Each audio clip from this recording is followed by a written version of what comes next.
is A Smaller Life, a podcast about making more conscious and more ethical choices within our crafts. Hosted by me, Saskia de Ruiter. I am a small business owner who wants to grow by going smaller. Together with local makers, I make tools, yarns, and accessories for knitters that want to buy less, buy better, make more, and make it last. Keeping away the overwhelm and all the ridiculousness of over-consuming within our crafts. That's what I'm focusing on. In the podcast, I endeavor to answer the questions we ask ourselves before we start a project. What do we buy? Where do we buy? Who do we buy from? Or don't we buy at all, but use what we already have? Because when you think about what you do, you take more time and end up with less of everything. As a result, you'll get a smaller life.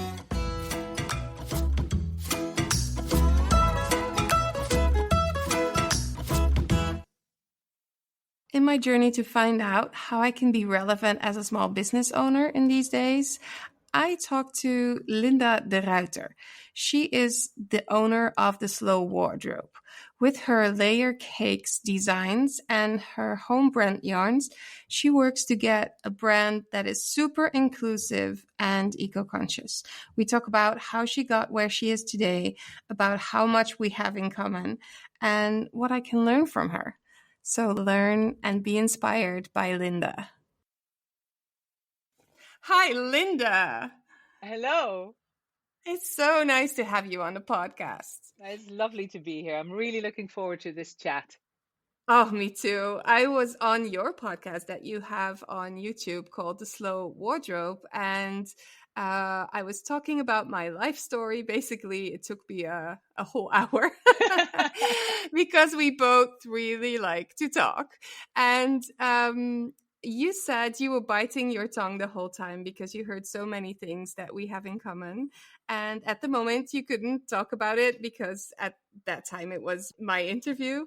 And now it's the other way around. And I'm super, super curious to hear all about your journey and how you became the owner of the Slow Wardrobe and how you started the Slow Wardrobe. So please tell us all about it.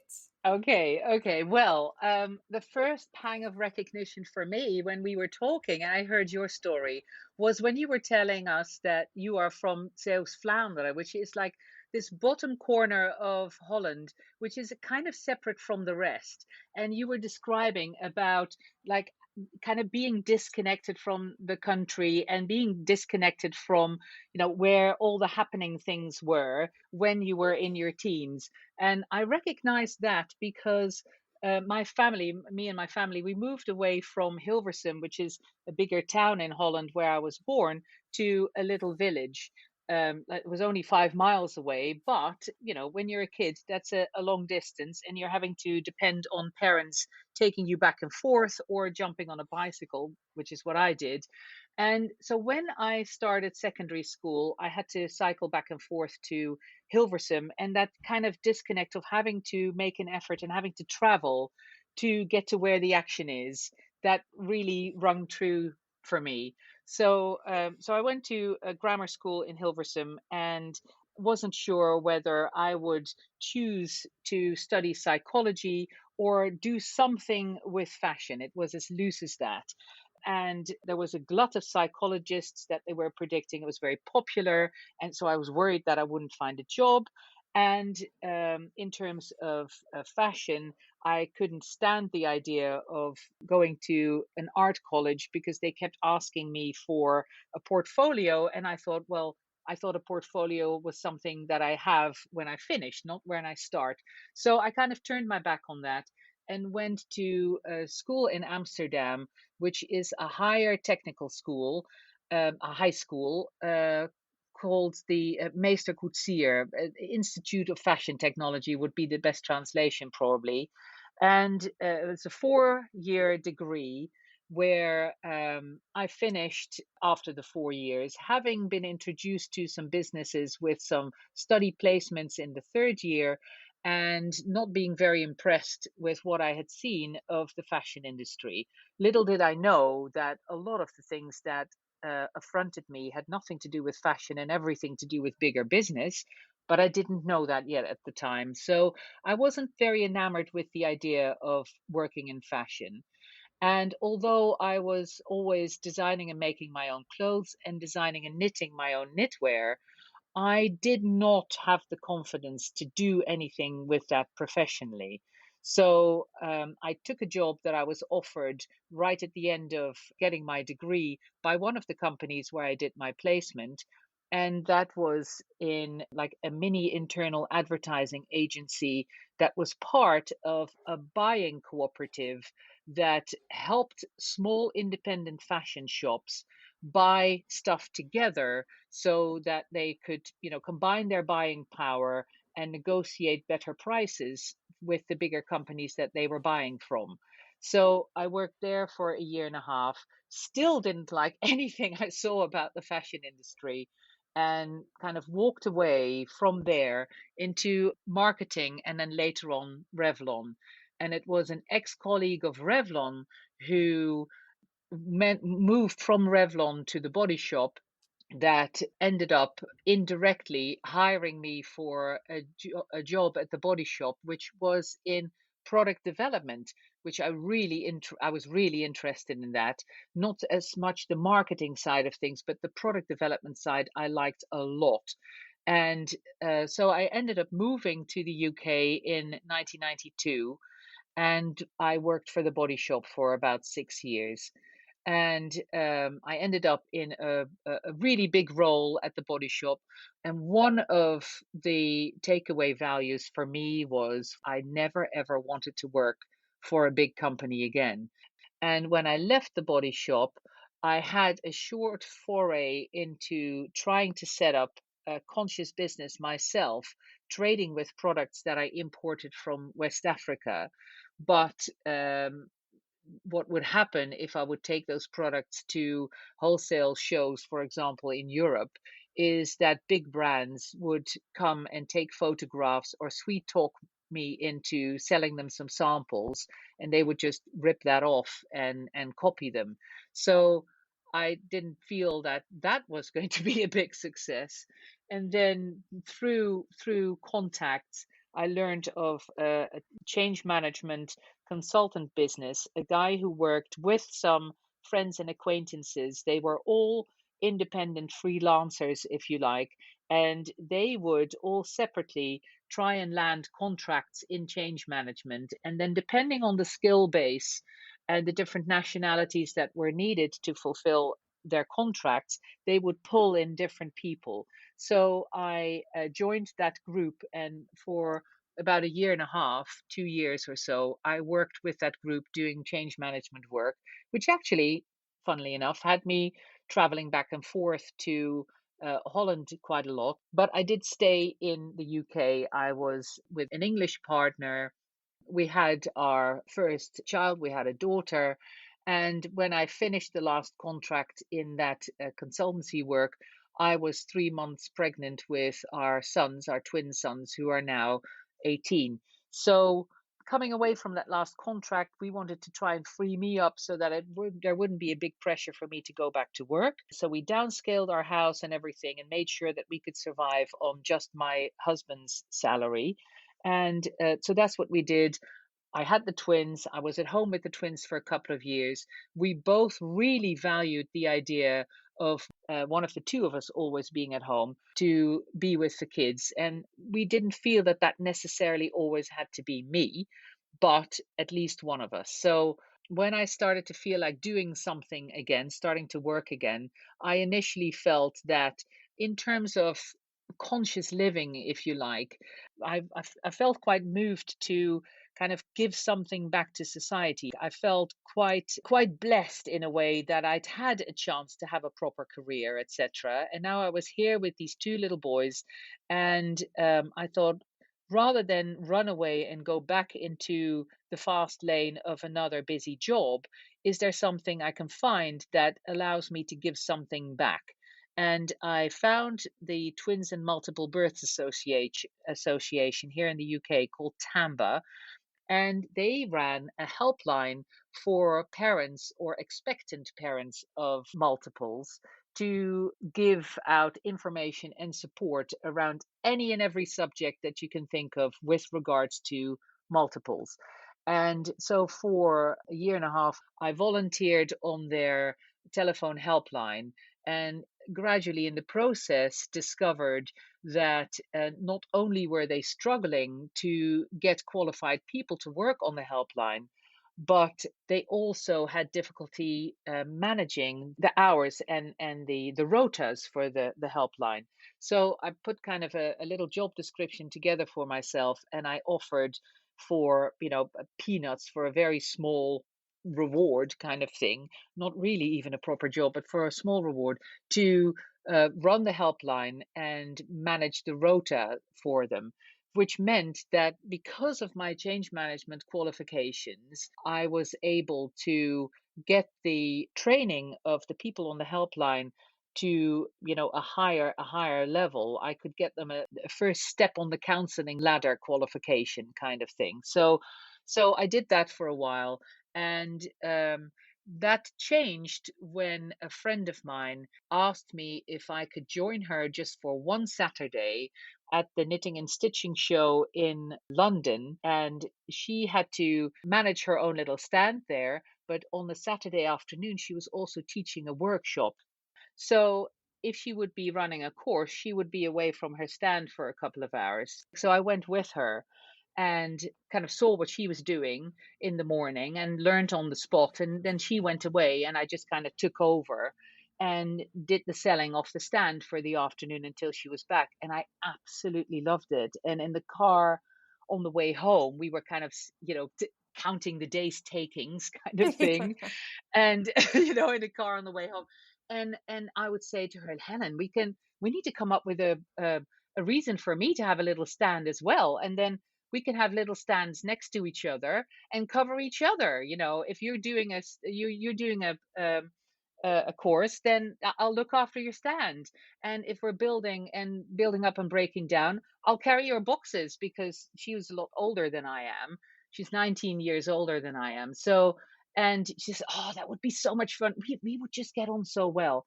So we said, okay, now what can we do? What can we start with? Let's come up with a product. And she had written a number of books about um, dyeing plant fibers, so dyeing cotton and linen, etc. And she said, "You know what? I think I've got another book in me. How about we write a book together about dyeing wool, because it's fundamentally different. The process that are used, if you want to dye wool, you set it with heat, you set the dye with heat.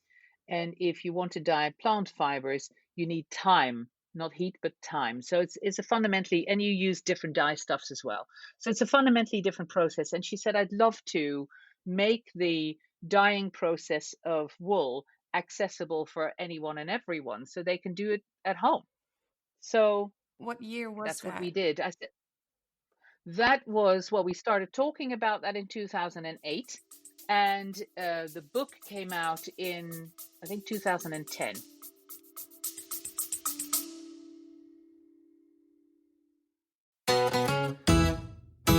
Hello, friends. I just want to say something to you quickly.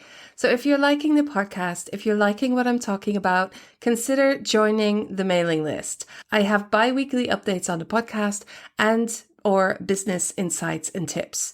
The occasional exercise to get you ahead. If you want to actually talk to other business owners about the things that I talk about here on the podcast, why not become a Yavol community member for as little as €8.50 a month? That's like buying me coffee and a croissant. But don't do it for me though. Do it for yourself, because I promise that you will get something out of it, either the emails and or the community. So you can either go to the show notes or sign up through yavol.myflowdesk.com/pattern shift. I hope you'll join us.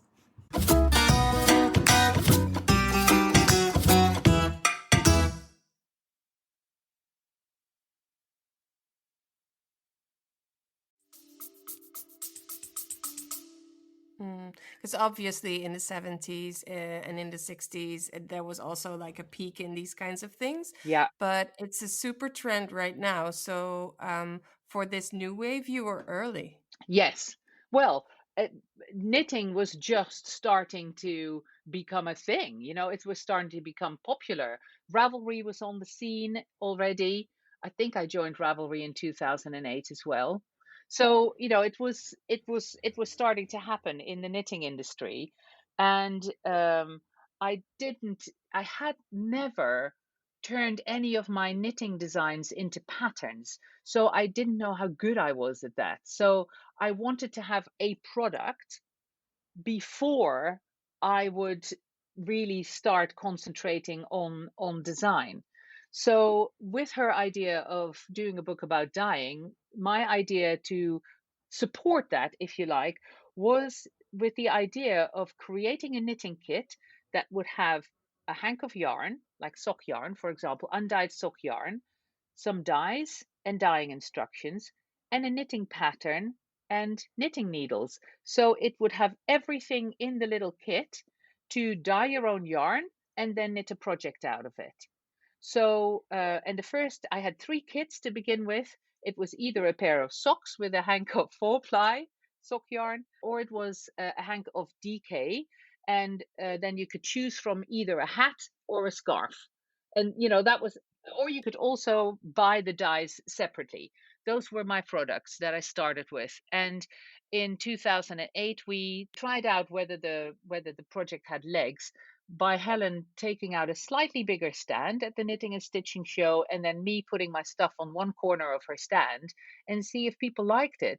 And we got so much positive response, and people liked it so much that I thought, you know what? I think this has got legs. I think I can do something with this. And then I literally built it up from very, very tiny with nothing, just spent £300 on dyes and little, and little project bags that I printed on myself, things like that, hand printed the name of the company, which was Tall Yarns and Tales at the time, and sold my little kits. And then in February of 2009, the first ever Unravel in Farnham took place, and it was just a one-day event at that time, that first Unravel. And that was the first show that I did completely on my own, without Helen with me. The years following that, we did a whole bunch of shows together, and the stand just gradually grew bigger and bigger until so I introduced my own brand of yarn, which was soliloquy sock lace, which is an unusual yarn weight because I felt that the gap between lace weight yarns, which run about 800 meters per 100 grams, and 4-plies, which are 400 meters per 100 grams, I thought there was a really big gap between those two. So Yeah. so there was that, together with the fact that most socks knitted out of 4-ply, I don't actually find that comfortable to wear, and unless they are knitted tightly. If they're not knitted tightly, I can actually feel the stitches around my feet, and I don't find that comfortable. So I felt that what we could do with was a finer sock yarn. So that's and plus, or a thicker lace weight yarn, however you want to look at it. So the idea behind the sock lace was that you could use it for shawls and scarves, etc., or you could knit socks with it. But instead of 60 stitches around the foot, it's 72 stitches, or if it's a big size, 80 stitches. That's a great idea. And it works a treat. It works really well. The other thing was that, of course, with all the hand dyeing that was going on, the prices of a hank of yarn were going up. And if I would buy a hank of hand dyed yarn, 4-ply sock yarn, and knit a pair of socks, that pair of socks would be done within a week. So it's like, man, I've spent, £15 and I've blown it in a week, and now I need another £15 hank. Are you such a fast knitter, or I am, because yeah. I usually take 2 weeks for a No, pair of socks I'm when a I work. I'm a fast knitter. I am a fast That is knitter. I very don't have to fast. look at what I'm doing most of the time. But the thing is, I think that I'm a fast knitter too, so I am kind of blown away by that. That's awesome. So I I thought, want to see you knit a yeah, pair of socks. No wonder that you thought of that thinner yarn, because yes, some people think it's no, it will take me longer, but it won't take you any I longer. wanted a bit more of a bang for my buck. you know, I can totally see that. Yes. so if you have 80 stitches per round, or at least 72 stitches per round, then it's going to take you a little bit longer to finish your pair of socks, which I like. I quite Absolutely. like the idea of. So that's where the idea then came from. Um, and the other For your thing, slow wardrobe. yeah, exactly, slow wardrobe, fast knitting, still slow wardrobe. Yes, yes. So talk to me a little bit more about that slow wardrobe and what does that look like for you? Well, yeah, because here we are with tulle yarns. I've got my own yarns, and they're selling well. It's all going fine.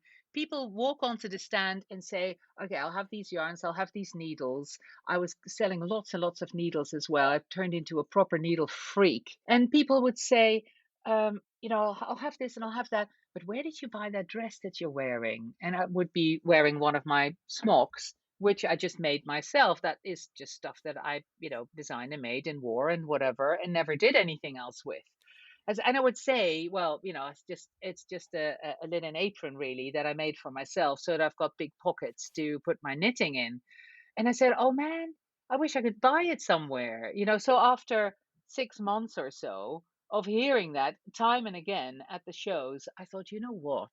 If I make, if for every show I make like 6 or 10 smocks and take them with me to the show and just hang them in the back, every time somebody asks, "Can I buy one of those?" I'll whip one out and say, "Yeah, here it is." And Yeah. I'll be able to go home and I will have earned back the cost of the stand. So Hmm. it'll make everything run smoother. So I did that for a while. And, so the first time that I brought a couple of smocks to a show was at the Knitting and Stitching Show in Harrogate in November. I had brought six and they sold on the first morning. And people said, "Oh, can I have one bigger, or can I have one smaller or whatever?" So, I had some months of that. And I said to Helen, "You know what? I really could do with some help making these things, because I don't want to turn into a mini clothing factory. I don't want to, I'm sitting here sewing these flipping smocks in the run up to a show. And I, I want to be knitting. I don't have any more time to do my knit designs." So then she was thinking about that and she went and exhibited at the Festival of Quilts in Birmingham the following August, 8, 9 months after I sold my first smocks at a show. And Andrea, the lady who still makes the smocks and all of layer cake now, walks onto Helen's stand, and they have a conversation about whatever Helen was demonstrating on her sewing machine. And they discover that, oh my God, they live in the same village. We didn't realize, and blah blah blah. And Andrea tells Helen what she does, and Andrea says, "Well, actually, by profession, I'm a cutter." And a cutter is somebody who turns the sketch and the brief of a fashion designer into what's called a toile, which is the Yeah. first 3D model of what the final garment is going to look like. And then Oh, that's perfect. Yes, and then on the basis of the feedback from the designer, that toile gets adapted and turned into a clothing pattern, a garment pattern. So she said, "I'm a cutter and I've worked with some of the big designers." I mean, it's amazing. She's worked with some of the really, really proper big fashion names. So she knows what what it's like to be in that industry. But she said, "I'm not working as a cutter at the moment. I'm running a business with a friend making bespoke wedding dresses. But I'm thinking of getting out of that, and so I'm looking for something else, and I'm not really sure yet." And meanwhile, Helen is thinking, "Oh my God, oh my God, oh my God." So she's coming back, Helen, my angel, and says, "I found you the right person. You need to go and talk to this lady called Andrea." Turns out Andrea is living in the next street to mine. No. Yes, if I stand in front of my house and look in the right direction, I can see the building that she lives in. It's unbelievable. Wow, meant to be. Absolutely. So then for the next 2 years, I would give her a pile of fabrics and a brief, and a week or 2 weeks later, she would return with a pile of clothes. So we did that for a couple of years. And then in 2013, I was going to go to exhibit without Helen. Helen was not going to come with me. It was going to be a show that I was going to do on my own. I'd been doing a couple of shows on my own by then, but I was getting bigger. So more often than not, Helen came with me to help me with my stuff rather than to sell her stuff alongside me. She was trying to take a little bit of step back because she was getting older and whatever. So she often just went along for the jolly, but she couldn't come with me to exhibit at Yarndale up in Skipton, which is actually where I saw you for the first time when Yes. you exhibited at Yarndale. I think that was a couple of years later. But anyway, I was going to go to Yarndale, and another, like acquaintance, somebody had that I'd met at the shows, was going to come with me and sell her knitting design. She had done a couple of designs in soliloquy by then. So just like I used to have a corner on Helen's stand, this lady was going to have a corner on my stand, sell her stuff and help me sell mine. And then she had to cry off. She couldn't make it. She couldn't come along with me. And I thought, oh my God, well, I can't do it on my own. My stand is too big. I won't be able to build it on time. And then I won't be able to handle the crowds all on my own because I was getting very busy. And I thought, you know what? I'm going to ask if Andrea will do it, if Andrea will come to a show with me. So I asked her, and Andrea said, "Well, I don't know. I'm not very good at knitting." Not true. She's very good at knitting. So she was kind of talking herself down, and I said, "You don't have to know anything about knitting. You know about the clothes." And that's what I'll ask you to be busy with the garments, with layer cake. So Tell I'll me do a the little bit more about layer cake. You mentioned it before, but we haven't heard what layer cake actually is. course. Yes, yes. Well, the smocks that I was wearing, where it all started with just, making more of those. Once Andrea was involved, I all of a sudden had a translator for my design ideas. And rather than having to cut and figure it out myself on the sewing machine, I could just give her a brief and she could turn that into a new design. And so the number of different shapes and the number of sizes that I was starting to carry was growing. So initially, I thought, well, the company's called Tall Yarns and Tails, so I'll call the garments Tails, Tall Yarns and Tails, the garments. And people would find that very confusing, and they would also think that everything I made was for tall people Oh, yeah, because the yeah. word tall was in the name. So I thought, well, tall yarns and tales, that's not going to work. And I didn't think that tales, as in Tales, tales, stories, would be a strong enough name to stand on its own as a clothes brand, if you like, as a garment brand. And the other thing I always do, and I always have done, is layer my clothes a lot. And that's where the idea of layer cake comes from, together with the fact that the breadth of sizes I offer in the clothes is extremely wide. So I go from a UK size 8, which is EU size 36, all the way to a UK size 28, which is EU size 56. That's So great. I do very large sizes. And because the idea with those first garments were that you would just throw them over the top of whatever you were wearing, like an apron, you would automatically be layering already. So you'd have your own outfit on, throw one of my aprons over the top, and, go about your business and either do the work or have a great day, go out, get married. Even there have been examples of people getting married in layer cake now. They look and sound so comfortable. Oh, they are super comfy, because part of just throwing them over whatever you're wearing is that they're going to be loose fitting and comfortable. And that's why people in bigger sizes find them so comfortable to wear as well. And they're also made out of very sturdy fabrics. So they literally won't split off your sides when you sit down, which is what happens with cheap enough fabrics. I It know. into large sizes. So and so that's all of that together made for the idea of like, well, we're layering and for lots of different people. The idea behind it was that it was inclusive. And that's where it was just like a, oh my gosh, layer cake. I like that. I was I love it. coming Yes. up with words that had layer in it, and that's where layer cake then eventually came from. I love that idea and I love the inclusivity about it. It's one of the conscious things that we work with here in this podcast. We talk about that a lot, but also in my conscious knitting club. Hmm. Inclusivity in sizes, in people, and Yeah. different people. Yes. So, would you say that you run a conscious brand? And if so, in what other ways? Because I think you're using linen a lot. Is that a conscious decision for, and if so, for what reason? Yes. So, in terms of conscious brand, yes, where I want to go in the longer run is to properly, and this is purely a money issue, and having the money to create the right imagery.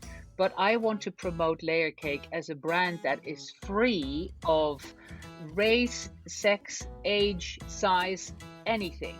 I want it to be completely inclusive. This was part one of my two-part interview with Linda. Tune in next time to listen to part two, where Linda talks more about her conscious decisions in her business, The Slow Wardrobe.